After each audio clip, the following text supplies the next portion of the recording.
So our carpet underlayment combines a nice plush padding with a acoustic mass layer. And by having that padding underneath the mass layer, you actually increase the performance of that acoustic material, as well as providing a very nice underfoot feel. So this would replace the standard just foam carpet padding that you'd find under most carpets, or you may be able to add over the old material to increase the performance of what's there.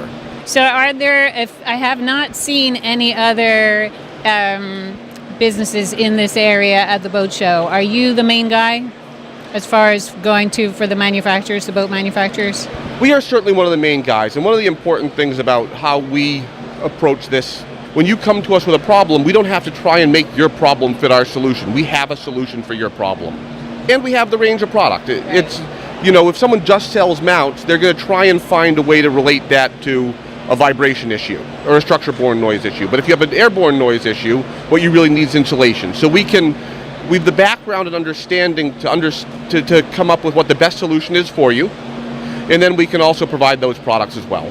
Do you run the gamut, or do you more towards the luxury boats? So we run the gamut. We do a lot of work with production builders where we're selling direct to them for stuff they're putting in at the new build stage.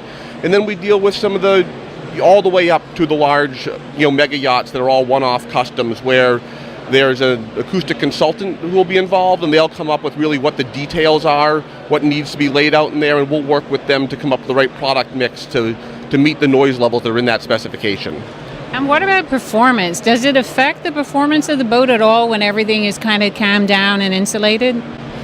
Not particularly. I mean, in some very, very critical boats, they're very concerned about weight, so we will work with lighter weight materials. Is it also less wear and tear on any of the engine, or does it help in that aspect, or not really? Certainly having a good mounting system is nice for the engines. You don't have any big vibration from it, which can cause problems. But really it's not the direction that we're headed. Yeah. Okay, Sam, thank you so much. Thank you very much.